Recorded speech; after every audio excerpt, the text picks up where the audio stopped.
जड़े जवान तांकर दीपावली बोनस टंकारे आश्रम रे रहुथबा अनाथ पिलामानक सह बेस धूमधाम रे नियारा ढंगरे दीपावली पाळी अन्यमानक प्रति प्रेरणा साजिछन्ते।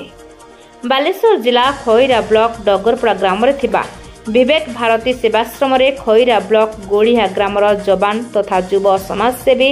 मयूर कुमार दास आश्रम छात्र मानक सहित दीपावली पालन करी शताधिक पिलांक मुहरे हस फुटाइछन्ते। जवान जनक दीपावली रे पाइथिबा तांकर बोनस टंकारे आश्रमर छात्रंक सहित दीपावली पालन करिथिबा कहिसन्ते। प्रथम जवान मयूर कुमार दास सकाळे आश्रम रे पहुंची पिलामानंकु मैगी सहित मिठा खाइबाकु देबा सह परे गुपचुप खुआइथिले। परे भगवान को उद्देश्य रे भजन कीर्तन करा दैथिला। परवर्ती समय रे पिलामानंक पई भलीबॉल नेट क्रिकेट बैट बॉल समेत विभिन्न खेल सामग्री पिलांको बांटिबा सहित पिलामानंको बही खाता पेन बांटिबा सहित सांगरे मध्याह्न भोजन करथिले। जवान मयूर कुमार दास एभली प्रयास को आश्रम छात्र एवं कर्मचारी माने प्रशंसा करथिबा बेले तांकर एभली कार्यक्रम पई अंचलवासी बेस खुशी व्यक्त करिसन्ते।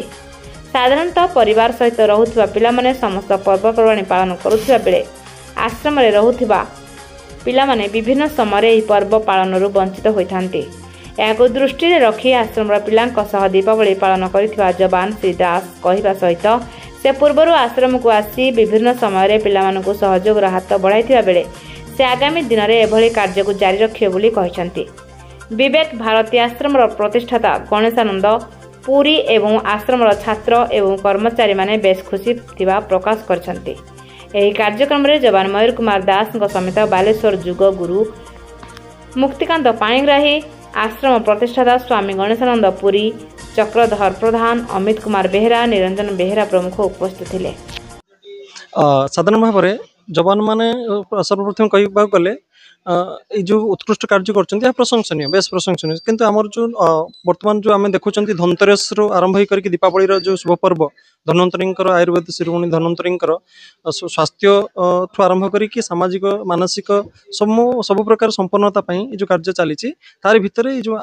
दीपावली पर्व रे आश्रम को आसिक जो आम किसी जिनस बंटन कलु या भितर सबुठ गुरुत्वपूर्ण कथा जड़े जवान राष्ट्रपति जी समर्पित से परिवार प्रति भी समर्पित एवं से समाज प्रति भी समर्पित यही भावना को से अन्य मान प्रेरित कर जो 5टी धनतेरस आरंभ कर नरक चतुर्थी आरंभ कर लक्ष्मी पूजन भाई दूजन जो 5टी कार्यक्रम 5 दिन हम दीपावली पर्व एवं व्यक्ति आलोकित हम केत जो आत्मबोध हम एवं आत्मज्ञान जो हम एवं अंधकार को दूरीभूत करने ज्ञानर आवश्यकता अच्छी एवं प्रकाश आवश्यकता अच्छी अज्ञान को दूरीभूत करने अज्ञान से जो दीपावली पर्व आम दीप जालती साधारण भाव में आम गोटे दीपर आउ गोटे दीप जल आम प्रकाश दियंती एवं निज गोटे ज्ञान रु आउ गोटे क्षेत्र को ज्ञान प्रकाश करी आम समस्ते समूह एकत्रित होकर सामाजिक क्रांति सहित भारत माँ प्रति निष्ठावान हाँपाई देशपाई निष्ठावान हाँपाई यही आम समस्त सहित भोजन प्राथमिक छोट पिला सहित अनाथ पिला सहित भितर यही राष्ट्रपाई समर्पित हूँ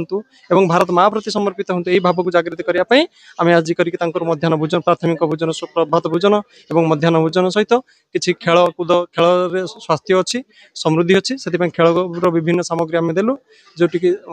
आम सहित चक्रा भाई निरंजन भाई मनोज भाई आप मयूर भाई एवं कमला भाई एवं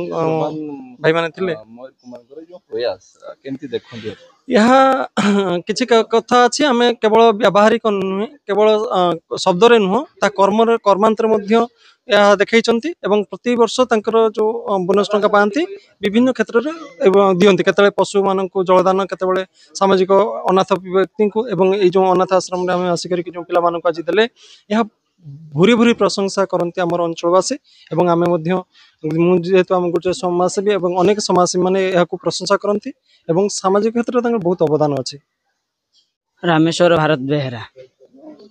खैरा अंचल जवान आसिक जो दीपावली पालिले केमती कौन दीपावली पालन है मोर भाई आमर जवान भल आउ से दीपावली पालन कले आमर खेलना जिन सब आनिले आम खेलिबा केते खुशी अछ तमे पिला मान केते खुशी पिला माने मोर भाई जो खेलना आनि जंते हम पिला माने बहुत खुशी अछंती आउ आमे माने भी खुशी अछु आउ कोन कहबो मोर भाई मोर भाई को कौन कहब भाई मोर भाई को धन्यवाद आमर प्रणाम। मोर भाई आमर आमे तो पूजा पालन करि पारुनु गाँ ये आश्रम रही के आमे पूजा पालन करुचु खुशी अच्छा खुशी अच्छु समस्ते खुशी अच्छा। बालेश्वर खैरारू पद्मनाथ दास रिपोर्ट रूपाथालिया न्यूज।